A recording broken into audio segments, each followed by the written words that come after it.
The red warning light blinked on the communication panel in Colony Administrator Zexthal's office. He looked up from his daily reports with tired eyes. Another problem. There was always another problem on this dusty mining world at the edge of nowhere. Zexthal was an Altarian, which meant he looked like a tall blue grasshopper with 4 arms and golden eyes. He had been running mining colonies for 30 years. He thought he had seen every kind of disaster that could happen on a remote world. Equipment failures, worker accidents, supply delays, solar storms, all part of the job, but this time was different. This time, people were going to die. The solar storm had hit 3 days ago. It was the biggest one anyone had seen in 50 years. The electromagnetic waves had fried half the colony's electronics. Most importantly, they had destroyed all 6 food production machines. These machines turned basic chemicals into food that could feed the 50,000 people living on Kepler-442b. Without the machines, the colony had enough food for exactly 14 days. After that, everyone would starve. Zexthal pressed the emergency button on his desk. The communication system hummed to life, connecting him to the Galactic Trade Federation's emergency network. A hologram appeared showing a bored-looking alien with purple skin and too many eyes. Federation Emergency Services. How can we help you today? The operator said in a flat voice. This is Colony Administrator Zexthal on Kepler-442b. We have a food emergency. Our production machines are broken. We need emergency food supplies for 50,000 people for 2 weeks while we get replacement parts. The operator typed something into his computer. Food emergency, got it.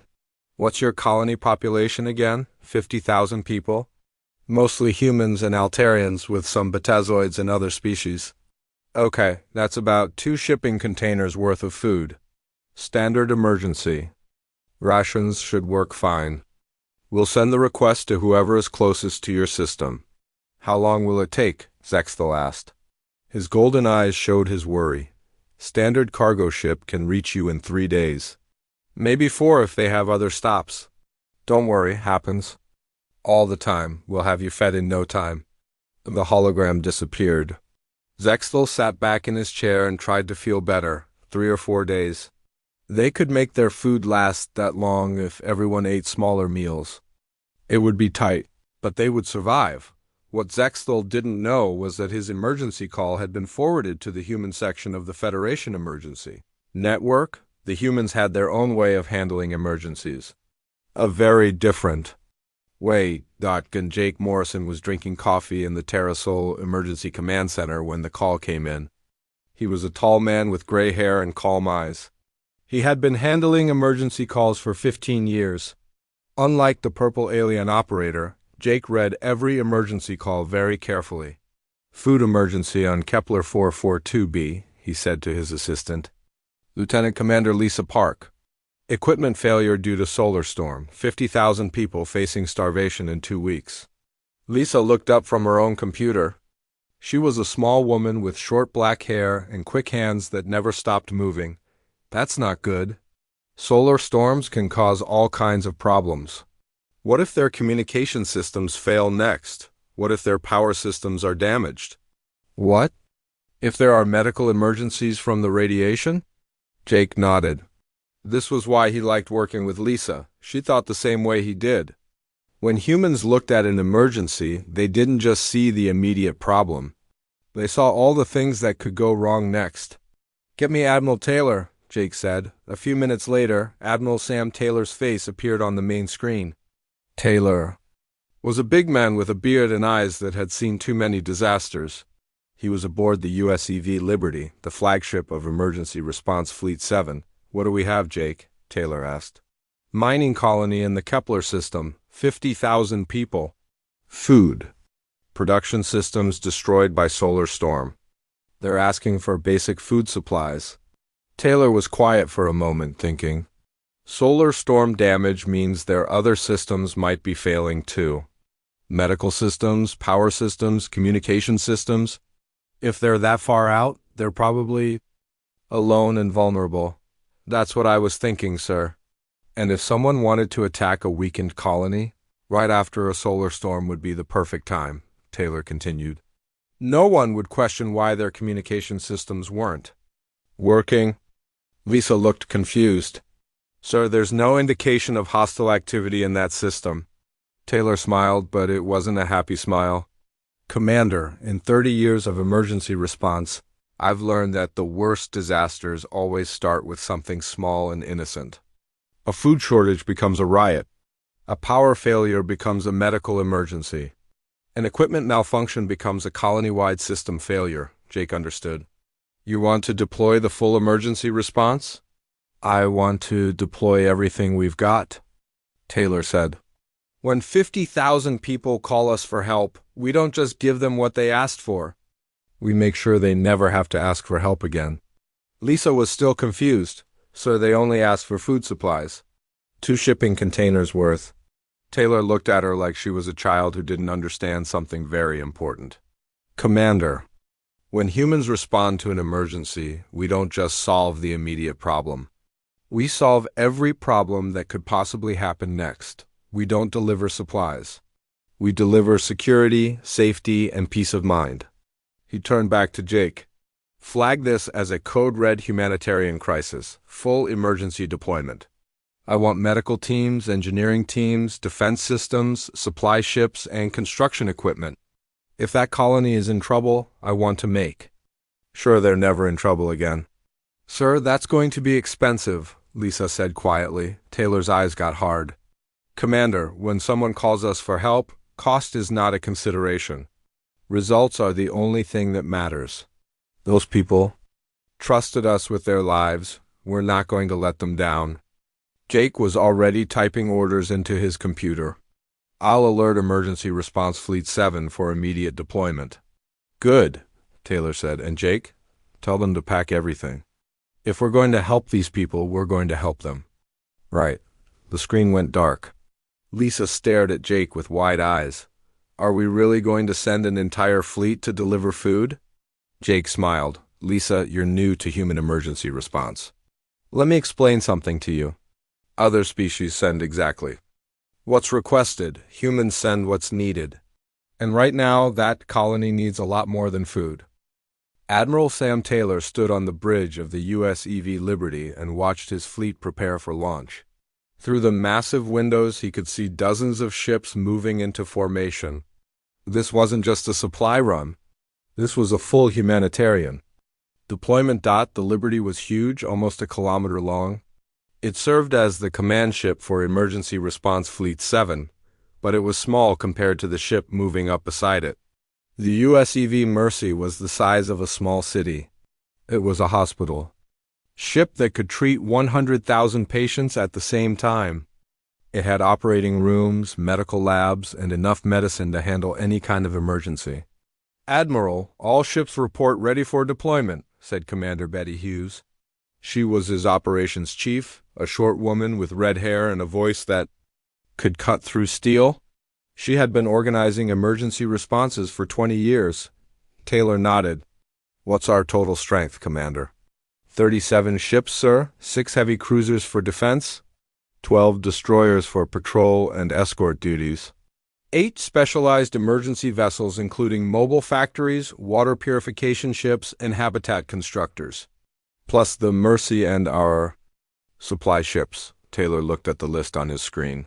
It was impressive even by human standards. They had enough firepower to fight a small war, enough medical supplies to handle a plague, and enough food to feed 1 million people for a year. Dr. Amanda Cross, medical status report, Taylor said into his communication device. Dr. Cross's voice came back immediately. She was aboard the Mercy, preparing her medical teams. Admiral, we have full surgical teams ready. Emergency care units are standing by. I've got specialists for every known alien species. We can handle everything from broken bones to unknown diseases. I've also brought a complete disease response laboratory in case there's contamination from the solar storm. Outstanding. Commander. Gary Stone, engineering report. Commander Stone was aboard one of the mobile factory ships. His voice was calm and professional. Sir, we have everything we need to rebuild that entire colony from scratch. Mobile factories are online and ready to manufacture replacement equipment. We can build new food production systems, repair their power grid, and construct emergency shelters for the entire population if needed. I've also brought enough spare parts to upgrade their systems beyond original specifications, Taylor smiled. This was why he loved working with humans. They didn't just fix problems. They made things better than they were before. Communications. Get me Ambassador Helen Price. A moment later, the ambassador's face appeared on the main screen. She was an older woman with silver hair and kind eyes. She had spent 40 years helping different species understand each other. Admiral, my diplomatic team is ready. I have cultural specialists for every species in that colony. We can help coordinate with the local population and make sure our aid is delivered in a way that respects their customs. How many specialists are we taking? 500, sir. Plus interpreters, cultural advisors, and administrative support staff. Commander Betty looked surprised. Ma'am, that's more people than most species send for entire military operations, Ambassador Price smiled. Commander, when humans help someone, we don't just drop off supplies and leave. We make sure the people we're helping understand what we're doing and why. We make sure they're comfortable with our presence. We make sure they know how to use everything we're giving them. That takes people who understand both human and alien cultures. Communications Officer Ryan Bell looked up from his station. He was a young man with nervous energy and fast fingers. Admiral, I'm getting confused transmissions from Federation monitoring stations. They're asking if there's been a military escalation in the Kepler system. Some of them think we're preparing for an invasion. Taylor sighed. This happened every time humans deployed an emergency response fleet. Other species looked at their ships and saw a military force. They didn't understand that humans approached emergencies like military operations because emergencies were serious business. Send them our mission parameters, Ryan. Make it clear this is a humanitarian operation. Yes, sir. Should I explain why we need so many ships? Tell them the truth. We're prepared for any contingency. Medical emergency, infrastructure failure, hostile action, natural disaster, population evacuation. We don't know what we're going to find when we get there, so we're ready for everything. A few hours later, the confusion had spread to the highest levels of the Federation government. On Centauri Prime, the Federation Emergency Council was meeting an emergency session. The council chamber was full of aliens from dozens of different species, all trying to understand what the humans were doing. The Altarian representative, Kexter, was the first to speak. He looked exactly like Colony Administrator Zexthel, but older and more worried. The humans have deployed a battle fleet to deliver food supplies. This is unprecedented. Are they planning to invade the Kepler system? The human representative, Ambassador Kate Johnson, stood up slowly. She was a calm woman with gray hair and patient eyes. She had been explaining human behavior to aliens for 30 years. Council members, Emergency Response Fleet 7 is conducting a standard humanitarian operation. The colony requested food supplies. We are providing food supplies along with medical support, infrastructure repair, and defensive capability.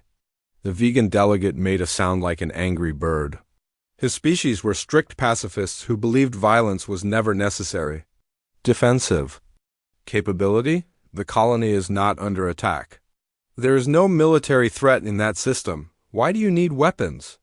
Ambassador Johnson looked at him with the expression she used when explaining simple things to confused children. Delegate, when humans respond to an emergency, we prepare for unknown threats. That's why they're called unknown. We don't know what might happen, so we prepare for anything that could happen. The crystalline delegate from Silicate 7 flashed different colors as it spoke. Ambassador Johnson, your species has deployed more ships for this supply run than our entire military possesses. This response seems excessive. Does it? Johnson asked, let me ask you this.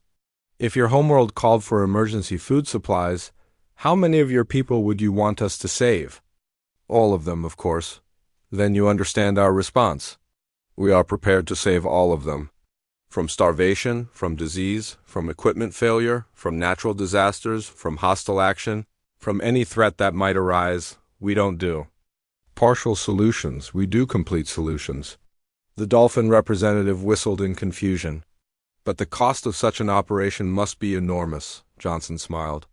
"Council members, let me tell you something about humans. We don't calculate the cost of saving lives. We calculate the cost of losing them, and that cost is always too high." The room fell silent. Finally, the council chairman, an ancient turtle-like being from Slow World, spoke in his deep, slow voice. "Ambassador Johnson, are you saying that this massive response is normal for human emergency operations?" "Yes, Chairman. We maintain 47 emergency response fleets throughout human space. Each one is capable of this level of response. Each one is ready to deploy at a moment's notice. Because when someone calls us for help, we don't ask how much help they need. We ask how much help we can give." Back in the Kepler system, Emergency Response Fleet 7 was preparing to jump to hyperspace. Admiral Taylor stood on his bridge, looking at the stars ahead. Somewhere out there, 50,000 people were waiting for help. They thought they were getting food supplies. They were about to get much more than that. "All ships report ready for hyperspace." "Jump," Commander Betty announced. "Take us out," Taylor ordered. The stars stretched into lines of light, and Emergency Response Fleet 7 disappeared into hyperspace, carrying enough firepower to conquer a system and enough compassion to save a world. Colony Administrator Zexthal was in his office reviewing food rationing schedules when every alarm in the colony started screaming at once. The sound was so loud it hurt his ears. He had never heard the invasion alarm before, but he knew what it meant. Something very big and very dangerous was approaching their world. His communication officer, a young Batasoid named Relmos, burst through the door. His face was pale and his hands were shaking. "Administrator, you need to see this. The sensors are going crazy." Zexthal followed him to the control room. The main screen showed space around their planet. Usually it was empty except for the occasional cargo ship or mining transport. Now it was full of ships, huge ships. "Military ships? How many?" Zexthal asked, his voice barely a whisper. 37 vessels, sir. We're reading multiple heavy cruiser configurations, unknown vessel types, and one ship that's the size of a small moon." Zexthal felt his four hearts stop beating. This was an invasion. It had to be. Nobody sent 37 ships for a peaceful visit. He reached for the emergency button that would send a distress call to the Federation military before he could press it. The largest ship on the screen started transmitting. A human face appeared on their communication system. The man had a gray beard and calm eyes, but Zexthal was too terrified to notice. "Colony Administrator Zexthal, this is Admiral Sam Taylor of the United Systems Emergency Response Fleet 7. We are here in response to your supply request. Request permission to begin humanitarian operations." Zexthal stared at the screen for a long moment. His translator was having trouble with some of the words. "Humanitarian operations?" "Admiral, we requested food supplies. Basic emergency rations. For 2 weeks." Admiral Taylor nodded as if this made perfect sense. "Understood, Administrator? We are prepared to provide 5 years' worth of emergency food supplies, complete medical screening for your entire population, infrastructure repair and upgrades, and defensive perimeter establishment. We have also brought cultural specialists to help coordinate with your population's dietary and social requirements. 5 years?" Zexthal's voice went up so high it squeaked. "Admiral, we only need 2 weeks of food. Just until we can get replacement parts for our machines." "Administrator, we've brought replacement parts for every system in your colony, plus upgrades and backups. We don't want you to have this problem again." Before Zexthal could answer, the first human shuttle was already landing in the colony's main plaza. It wasn't carrying just food. It was carrying a complete mobile command center with 30 specialists. They set it up in less than an hour. Dr. Amanda Cross was the first human to meet Zexthal face to face. She was a small woman with kind eyes and gentle hands. She carried a medical scanner and a friendly smile. "Administrator, I'm Dr. Cross. I'd like to begin health screenings for your population. The solar storm might have exposed people to harmful radiation. We want to make sure everyone is healthy." But nobody is sick, Zexthel protested. That's wonderful, Dr. Cross said.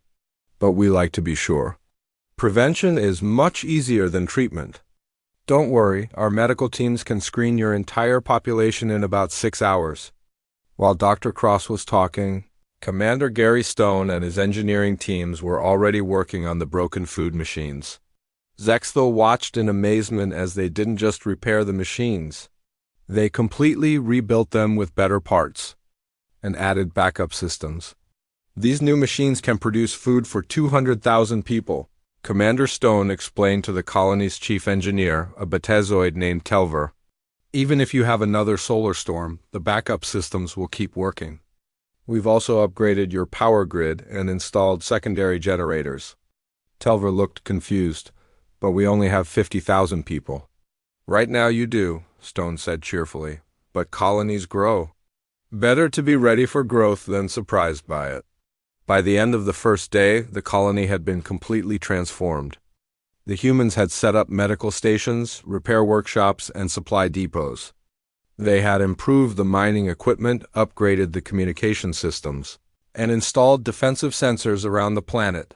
Zexthel found Admiral Taylor in the mobile command center that evening. The Admiral was reading reports from his teams and looked completely relaxed, as if transforming entire colonies was something he did every day. Admiral Taylor, I must speak with you about something that confuses me. Taylor looked up from his reports. Of course, Administrator. What can I help you with?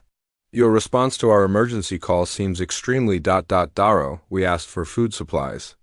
You brought enough supplies to last us for years. You brought medical teams even though nobody is sick. You brought engineers even though we only needed food machines repaired. You brought defensive systems even though we're not under attack. Taylor nodded. That's correct, but why?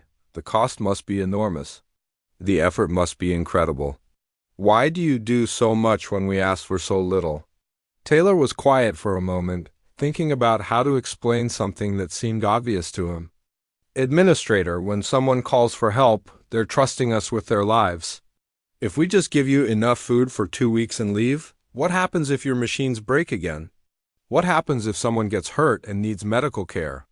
What happens if hostile forces move into this area while you're still vulnerable? The chances of those things happening are small. Maybe, Taylor agreed. But the consequences of those things happening are huge.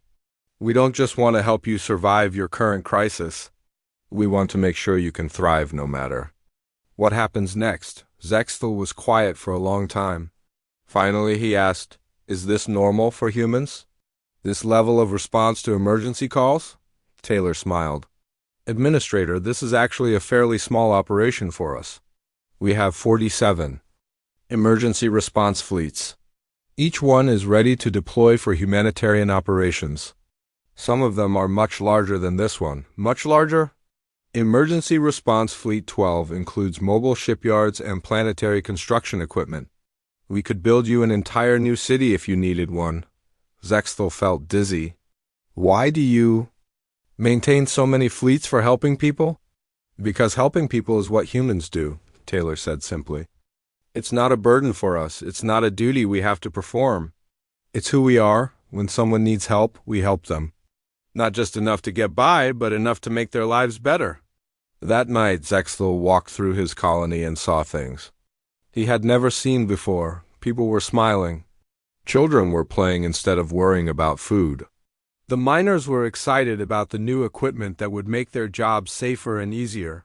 For the first time since the solar storm, Zexthel wasn't worried about the future. The humans hadn't just solved his problems. They had made those problems impossible to happen again. News of the human response spread across the galaxy faster than light itself. On every world, in every space station, aliens were talking about the same thing. The humans had sent 37 ships to deliver food to one small colony. On the water world of Aquatica Prime, the Dolphin Congress was meeting in their underwater city. Committee Chair Swift Current Running swam in tight circles, which was how dolphins showed confusion. Her aide Deep Swimming Thoughtful floated beside her, clicking nervously. The humans sent what to deliver food? Swift current running whistled. 37. Ship's chair, including a hospital ship the size of a city, 6 battle cruisers, and enough supplies to feed the colony for 5 years. Swift current running stopped swimming. When the coral farmers on the southern reef called for emergency food last year, we sent them 1 cargo pod. It had exactly what they asked for and nothing more. That's normal procedure for emergencies, Deep Swimming Thoughtful agreed. But the humans didn't follow normal procedure. They sent a fleet that could conquer a small star system just to help. 1 colony, why would they do that? Neither dolphin had an answer on the crystal world of Silicate 7. The living crystal beings were having the same conversation. Thousand-faceted reflection was the emergency response coordinator for the entire planet. Its crystal body flashed different colors as it processed the information about the human response. The humans included medical facilities capable of treating every person in the colony at the same time, it said to its assistant, sharp-edged clarity. They brought defensive systems that could protect the colony from a full military attack. They brought enough construction equipment to rebuild the entire settlement. Sharp-edged clarity flashed orange, which meant confusion. But the colony only asked for food? Why did the humans bring all those other things? Unknown. The human mind works in ways we do not understand. They seem to prepare for problems that do not exist. Perhaps they are paranoid? Thousand-faceted reflection considered. Blissa. Or perhaps they are simply more careful than we are. The most shocked reaction came from the Carnivore Alliance. These were warrior species who believed strength was the most important thing in the universe. General Razorclaw of the Feline. Dominion was aboard his battlecruiser Predator's Edge, studying reports with his intelligence officer Colonel Sharpfang. They deployed a battle group for a humanitarian mission. Razorclaw growled, his claws extending and retracting as he thought. Their emergency response fleet carries more firepower than our last 3 military operations combined. Colonel. Sharpfang's tail twitched nervously. General, our intelligence sources say this is normal for human emergency response. They maintain these fleets throughout their space, ready for immediate deployment. How many fleets do they have? 47. Active emergency response fleets, sir. Razorclaw's ears flattened against his head. The entire Carnivore Alliance only had 12 military fleets for conquest and defense. The humans had 47 fleets just for helping people. Colonel, are you telling me that the humans have 4 times as many ships dedicated to saving lives as we have dedicated to taking them? Yes, sir. And their emergency fleets are larger and better equipped than our military fleets. Razorclaw was quiet for a long time. Finally, he asked, what kind of species builds an entire military just to help strangers? I don't know, sir. But I'm beginning to think we should be very careful about making enemies of the humans. On the peaceful world of Garden Prime, the Pacifist Collective was having an emergency meeting. They were a species that had given up all weapons and violence thousands of years ago.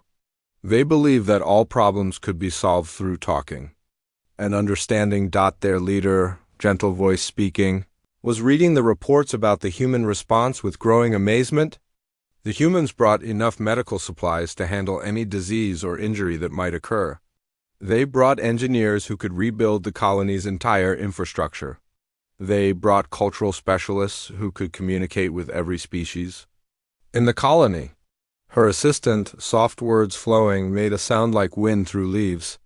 Leader, the humans seemed to have anticipated every possible problem that could happen to the colony, even problems that were very unlikely. Yes, they prepared not just for the emergency that actually happened, but for every emergency that might happen. But why? It must have cost them enormous amounts of money and resources. Gentle voice speaking was quiet for a moment. Perhaps because they understand something we do not. Perhaps they know that the cost of preventing suffering is always less than the cost of dealing with suffering after it happens. The confusion reached its peak at the Federation Emergency Council on Centauri Prime. Representatives from hundreds of species had gathered to discuss the human response. The council chamber was full of angry voices, confused questions, and worried whispers. Ambassador Kate Johnson sat calmly at the human delegation's table while aliens argued around her. She had been through this before. Every time humans helped someone, the rest of the galaxy got confused and upset. The ethereal representative, a floating energy being named Luminous Thought Ascending, spoke first. Ambassador Johnson, your species. Response appears to assume that every emergency call is a potential military situation. Is this based on some historical experience we should know about? Johnson stood up slowly. She was used to explaining human behavior to confused aliens. Representative. During our expansion into space, we learned that small problems can quickly become big disasters. A food shortage can mean someone is sabotaging the colony. Equipment failure can mean hostile action. We prepare for the worst-case scenario because we've seen what happens when you don't. The vegan delegate made his angry bird sound. But surely, your response to this mining colony was excessive. They only needed food. Was it excessive? Johnson asked. Every person in that colony now has medical care, upgraded living conditions, and infrastructure that can support them for years. If there had been a medical emergency, they could have been treated. If there had been infrastructure failure, they could have been evacuated. If there had been hostile action, they could have been defended. We didn't just solve their immediate problem, we eliminated their vulnerability. The crystalline delegate flashed red with frustration. But the cost, Ambassador. The resources you spent on this one colony could have helped dozens of other worlds. Johnson smiled. Could it? How do you help someone halfway? How do you give them just enough medicine to survive, but not enough to be healthy? How do you give them just enough food to not starve, but not enough to thrive? How do you protect them just enough to survive today, but not enough to be safe tomorrow? The chamber fell silent. Johnson continued, when humans help someone, we don't calculate the minimum we can do. We calculate the maximum we can do. Because when someone calls for help, they deserve our best effort, not our cheapest effort. The dolphin representative whistled softly. Ambassador, are you saying that every emergency response from humans includes this level of support? Yes, every single one. Because every person who calls for help deserves to have their life improved, not just their immediate crisis solved. The ancient chairman from Slow World spoke in his deep, slow voice. Ambassador Johnson, your species spends more resources on helping strangers than most species spend on helping themselves. Why? Johnson looked around the chamber at all the confused alien faces. Chairman, let me ask you a question. If your child was in danger, how much would you spend to save them? Everything I had? Then you understand humans perfectly? When someone calls us for help, we treat them like family. And you don't do half measures for family. The chamber was completely silent now. Finally, one of the younger delegates asked, quietly, how many species think like humans do? Johnson looked sad for a moment. Not nearly enough. 3 months had passed since emergency response fleet 7 arrived at Kepler 442b. The mining colony had been completely transformed. Where once there had been basic shelters and simple equipment, now there was a thriving community with advanced technology and happy people. Colony Administrator Zexthal stood in his new command center, watching human technicians teach local engineers how to operate the upgraded systems.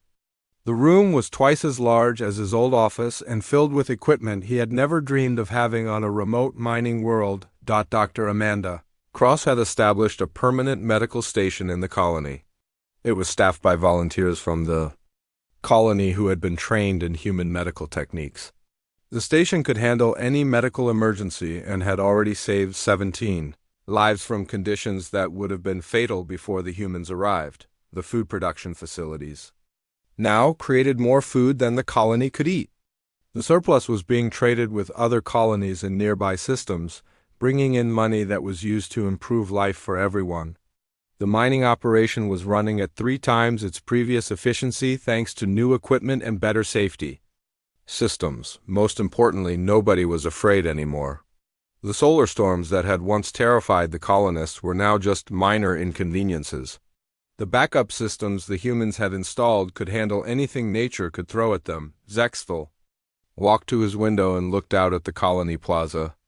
Children were playing games they had learned from human cultural specialists. Adults were attending classes on new technologies.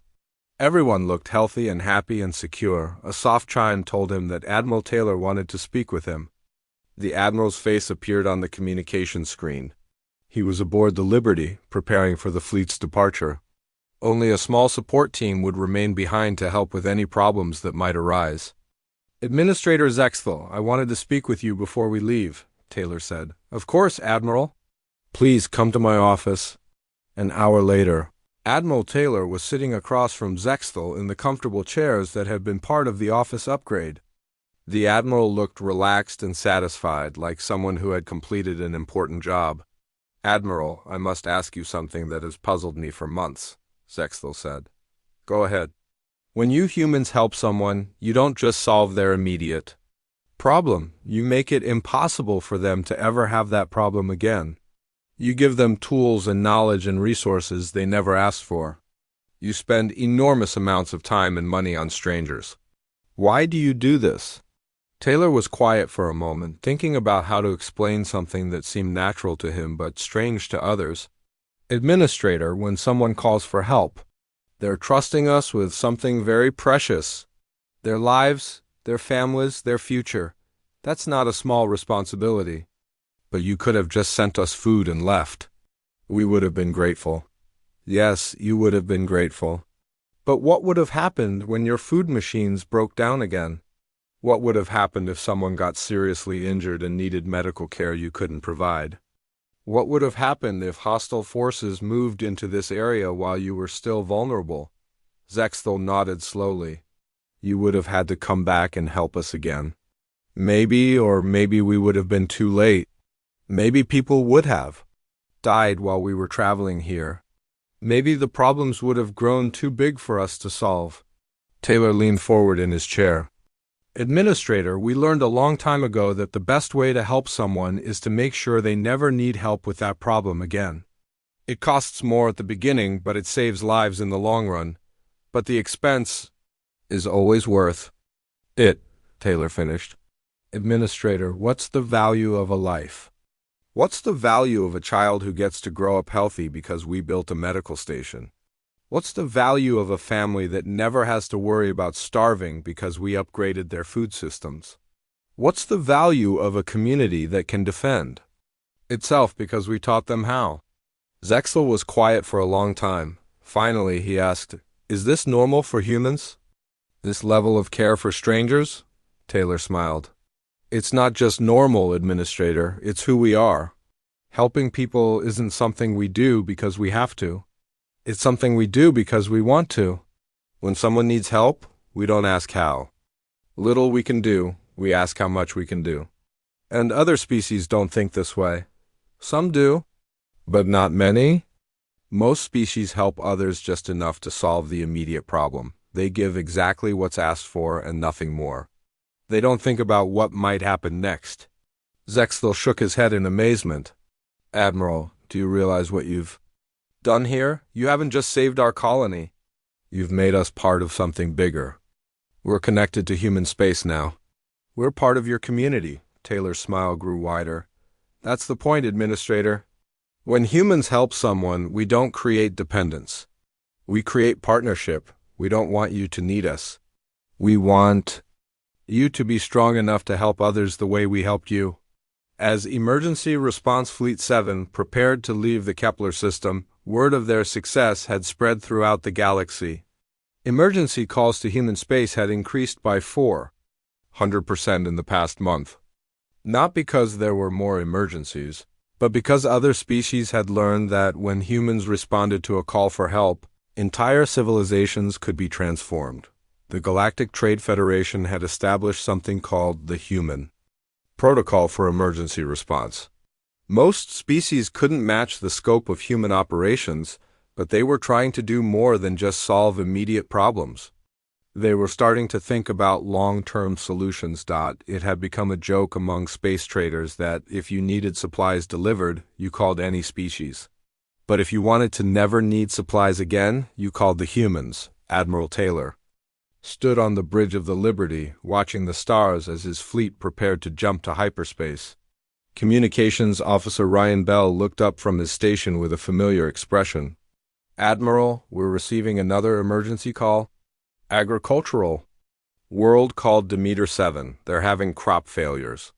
Population of 2.3 million people. They're requesting grain shipments to last 6 months while they solve their farming problems." Taylor smiled the same smile he had worn 3 months ago when they first heard about Kepler 442b. "How far away are they, Ryan?" 4 days at maximum. "Speed, sir." "Alert Emergency Response Fleet 15 for immediate deployment. Full humanitarian response." "Sir, they're only asking for grain shipments." Taylor looked at him with the patient expression he used when explaining obvious things. "Ryan, when humans respond to an emergency, we don't deliver supplies, we deliver hope. We deliver security.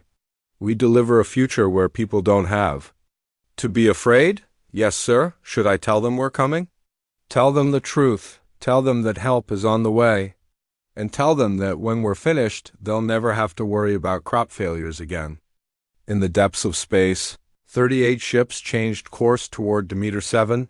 They carried enough supplies to feed a world for decades. Enough medical equipment to handle any health crisis, enough engineering expertise to revolutionize an entire agricultural system, and enough defensive capability to protect millions of people from any threat. But most importantly, they carried the human belief that when someone asks for help, you don't just give them what they need to survive. You give them what they need to thrive, because that's what humans do. That's who humans are. And that's why, in a galaxy full of species who help others just enough to get by, humans help others enough to change their entire world. The stars stretched into lines of light as Emergency Response Fleet 7 jumped to hyperspace. Heading home to Terra Sol. Behind them, the Kepler colony continued to grow and prosper, a testament to the human belief that helping someone once should mean helping them forever.